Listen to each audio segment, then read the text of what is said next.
Hello there, all of you absolutely lovely people. Once again, this is Dax, and today we are going to talk about crow totem, raven totem. The two are one and the same. Last night I was out for an evening walk, and I looked up in the sky and watched as two ravens flew right above my head. And then a few seconds later, a hawk lands on the ground, maybe 10 feet away from me. So today, completely unrelated, I went out to do some shopping, and there was a crow wandering around the parking spaces near where I had parked my car. So I finished my shopping, came out to my car, and there was an entire murder of crows swarming around the portion of the parking lot where my car was located at. I could not find any logical reason for them to be there. I could not see or smell any carrion that they could be there to feed upon. No, they were just swarming that portion of the parking lot. Now, if you have watched any of my videos about animal totems, you know that there's a certain process that I have for people to use that tells them when they are being contacted by an animal totem. If you have one run-in with that animal totem, then that is an interesting occurrence. It's something to take note of. If you have two run-ins with that animal, now you have a coincidence. But once you have 3 or more interesting experiences with that animal in a short period of time, that animal totem is trying to contact you and tell you something important. This was 3 times in 2 days. So crow totem or raven totem was definitely trying to tell me something. So when raven totem approaches somebody, what are the kinds of messages that they are usually trying to convey? For starters, the raven is the guardian of the void. They are the guardian of the empty space that was there before existence existed. So they understand creation, they understand the darkness, they understand what causes something to emerge from nothing. Because they are the guardians of creation and the space before creation, they have the power to watch and observe all of creation. Oftentimes this involves shape-shifting. Oftentimes it involves putting on the appearance of one thing in order to observe another. Also, the crow, the raven, understands ethics. They understand right from wrong. They understand everything that there is to be understood about the subject of being true, of being good, of being ethical. Now, in relation to the law of attraction, once again, raven is the guardian of creation. They're the guardian of the space before creation. As a result of this, raven totem will oftentimes approach you when you are on the verge of drawing a creation into existence that you have been working towards for a very long time. Raven totem will also approach you whenever you have observed a great wrong, a great injustice that people need to be made aware of. Raven will approach you when they want you to tell people about this injustice that you've observed.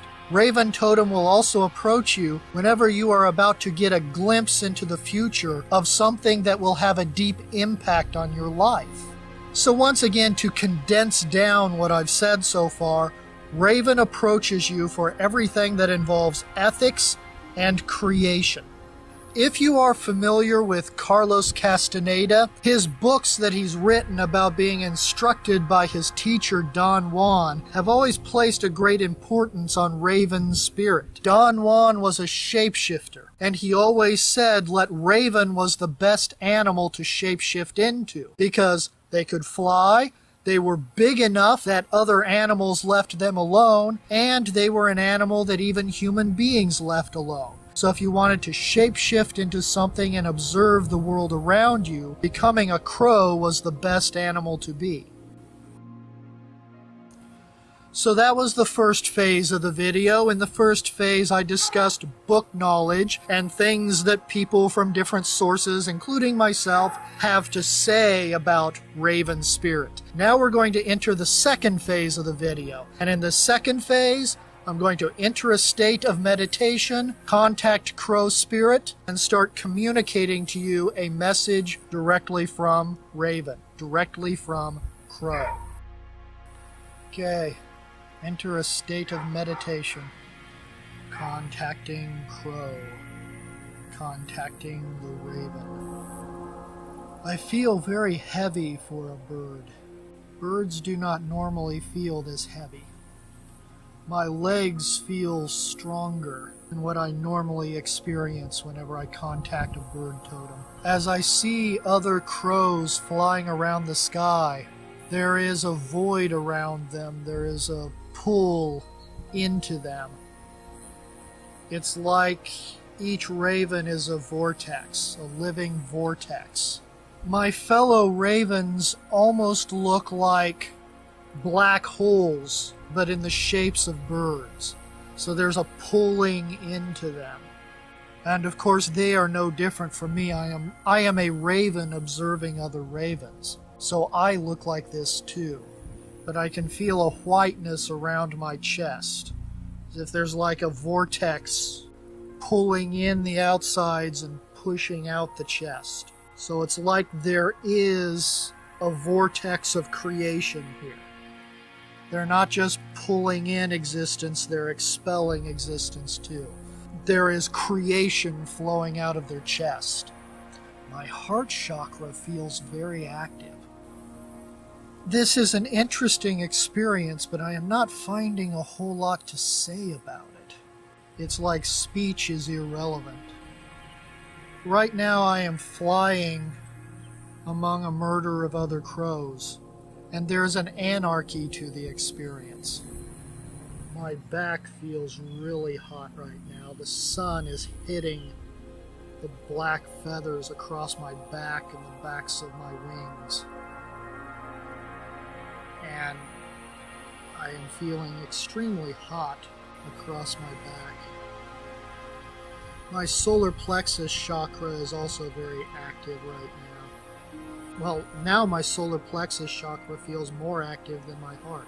Solar plexus chakra is your interaction with other people's chakra. I've landed on a street and I'm watching cars whip by me. I'm not afraid of them at all. They're just these weird mechanical things that people built. I'm noticing that I am not hungry for anything. There is no hunger, there is no desire to find food. I am just trusting in what is. It feels as if I have the power to create whatever I need whenever I need it. I'm not afraid of anything because when I want it, poof, it will appear.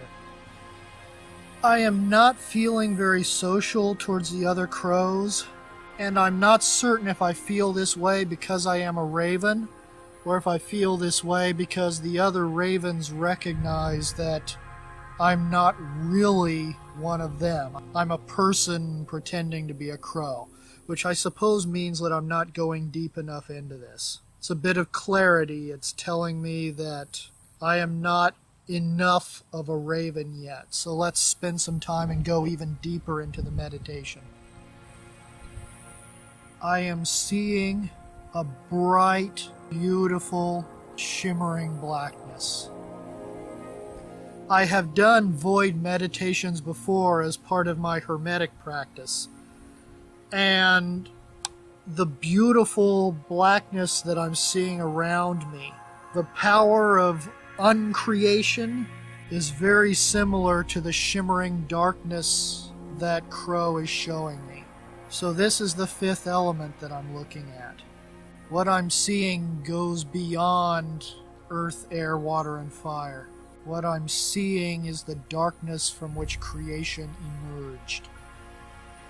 I don't normally associate love with being black. I always associate love with being a bright pink or a green, depending. But I'm looking at this bright, beautiful, shimmering darkness. And yes, it's a bright darkness. It is so black, it is so dark that it shimmers. It's bright. I almost called it white. It's so black that it's white. And there's love here. It's the creational kind of love. It's the kind of love that emerges from a woman's womb when a child is fertilized and grown and born. That's the feeling that I'm getting from this. That wasn't an intellectual statement. It's the feeling that came with the black that I saw. It was just an emotion that came with it that's telling me this is how it feels to give birth. This is how it feels to create life. The blackness, it's that kind of love. We're creating a newborn baby. That seems to be part of the message that Raven is sending to both myself and anyone watching this video, is that love is an important part of creation. It's telling us to love what we're creating, love the creation. We are mothers giving birth. Doesn't matter if you're a man or a woman or whatever. That part is completely irrelevant. The message is the thing you're creating, you're a loving mother giving birth to it. So it doesn't matter what it is, if it's a lifestyle, maybe you're building a bridge, whatever it is, you need to love what you're making like a mother loves a child, like a good mother loves a child. Raven is saying, open yourself up to it and let the love flow. Whatever that phrase means to you. Open yourself up to it and let the love flow. So it appears that that is what Crow is trying to communicate to you today. I'm putting away my pendulum here. I did some dowsing to try and aid in the communication with Raven Spirit. But that appears to be the message that Raven wants you to hear right now. So whatever that means to you, the phrase, open yourself up to it and let the love flow, that's the message for you. That's what Crow wants you to know. I have another video on my channel.